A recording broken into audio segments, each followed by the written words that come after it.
connected with the underground Congress radio in Bombay. So hello दोस्तों, मैं वजय आपका स्वागत है एक और नए वीडियो में। तो दोस्तों आज की वीडियो में आपको बताएंगे कि the fourth pillar of democracy मतलब लोकतंत्र का चौथा पिलर यानी इंडियन मीडिया एक्सपोज की चर्चा करेंगे। तो चलिए दोस्तों सबसे पहले वीडियो स्टार्ट करते हैं। देखिए भारत में ये जो मीडिया है इसकी उत्पत्ति या इसके जो जन्मदाता हैं उनका नाम है राजा राम मोहन राय। 1811 में जो है इनके बड़े भैया जगमोहन राय थे, इनका मृत्यु हो जाता है और मृत्यु के बाद जो है एक उस समय भारत में कानून चलाया जा रहा था जिसका नाम था सती प्रथा। और इस कानून के हिसाब से इनके बड़े भैया के मतलब बड़े भैया के पत्नी को भी उस आग में जला दिया जाता है। और इस घटना को देखने के बाद जो राजा राम मोहन राय थे उनका दिल दहल उठा। फिर कुछ समय बीत गया, उसके बाद राजा राम मोहन राय ने सन 1822 में पूरे 575 स्त्रियों के साथ हर घर में यह न्यूज फैलाने लगे कि भारत में हो रहे सती प्रथा को बंद किया जाए और भारत के सभी नारियों को आत्मनिर्भर बनाया जाए। और हर भारतीय को जब यह बात समझ में आने लगी तो सब लोगों ने मिलकर सरकार से गुहार लगाने लगे कि भारत में हो रहे सती प्रथा को बंद किया जाए। और उस समय की सरकार को भी मतलब राजा राम मोहन राय के आगे झुकना पड़ा और भारत में चली आ रही जो सती प्रथा थी सरकार ने उसे 4 अप्रैल सन 1825 ईस्वी को बंद कर दिया।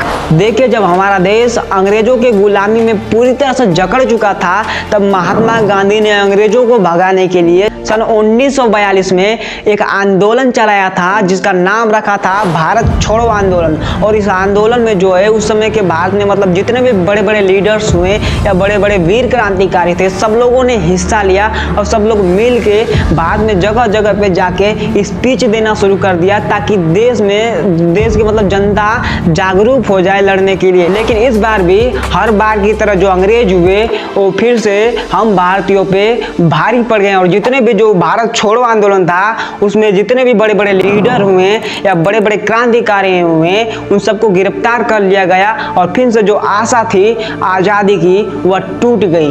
और उस समय महात्मा गांधी या जो बड़े बड़े लीडर थे उन सबके स्पीच को न्यूज़पेपर पे छापना बंद करवा दिया अंग्रेजी शासकों ने। और उसके बाद वहाँ की मतलब इंडिया के मीडिया को भी बैन कर दिया ताकि देश के युवाओं तक कोई भी जानकारी ना पहुँच पाए। और फिर से उस समय भारत में मतलब आज़ादी के चांसेस 0% पे आ गए हैं। तब उस समय एंट्री होता है महज 22 साल की महिला जिनका नाम था उषा मेहता। उन्होंने कुछ अपने साथियों के साथ मिलकर एक छोटा सा ट्रांसमीटर खोज कर लाया और अंग्रेजों के सामने अपने जान की बाजी लगाकर उन्होंने भारत के यंग युवाओं को जागरूक करने के लिए आज़ादी हेतु उन्होंने एक अंडरग्राउंड रेडियो स्टेशन शुरू कर दिया ताकि देश आज़ाद हो सके। और वह दिन था 14 अगस्त सन 1942 जब रेडियो स्टेशन की सबसे पहली बार शुरुआत हुई थी भारत में। और उस समय रेडियो के जरिए जो भारत में बड़े बड़े लीडर या क्रांतिकारी हुए उनके मैसेज को देश के हर एक कोने कोने तक पहुंचाया गया। और जो अंग्रेज थे उनका टक्कर ऐसे कई अंडरग्राउंड मीडिया चैनल्स देना शुरू कर देते हैं। ब्रिटिश सरकार को इनके सोर्सेस का पता लगाने में लगभग 3 महीने लग गए और उतने दिनों में इन्होंने देश के हर एक लोगों को जागरूक कर दिया था एक जंग की लड़ाई लड़ने के लिए। फाइनली 12 नवंबर सन 1942 ईस्वी को उषा मेहता को ब्रिटिश पुलिस ने गिरफ्तार कर लिया। और गिरफ्तार करने के बाद लगभग 6 महीनों तक ब्रिटिश पुलिस जोर जबरदस्ती करके पूछताछ करती है। लेकिन फिर भी जो उषा मेहता थी उन्होंने अपना मुंह नहीं खोला और आगे चल करके वह बताया भी कि जब देश की मीडिया का मुंह बंद कर दिया जाए तो एक छोटा सा ट्रांसमीटर भी देश के कोने कोने तक इंकलाब का संदेश पहुंचाने के लिए जरूर मदद करेगा। देखिए सन 2000 पहले से हमारे देश में जो रिपोर्टर्स हुआ करते थे उनके अंदर देश के लिए एक अलग फीलिंग पाई जाती थी। मतलब सामने कोई भी खड़ा रहता था वो लोग हमेशा एक अच्छे मुद्दा को लेकर मतलब उभारा करते थे। कभी देश के किसानों के लिए तो कभी देश के बेरोजगारों के लिए तो कभी देश के महंगाई के खिलाफ, नहीं तो कभी जो देश के नेता हुआ करते थे उनके काले कारतूत को लेकर उठाया करते थे। सामने सरकार जो भी हुआ करते थे उनसे निडरता से जो है प्रश्न पूछा करते थे। और उनमें से कुछ मशहूर पत्रकार प्रकार हुआ करते थे। जैसे उनका नाम बताता हूँ, प्रतिमा पुरी, तो सलमा सुल्तान, सरला महेश्वरी, जेवी रमन और नीलम शर्मा, ये लोग जो हुआ करते थे, इनकी आवाज़ की दुनिया दीवानी थी और ये अपने ज़माने में बहुत मशहूर हुआ करते थे।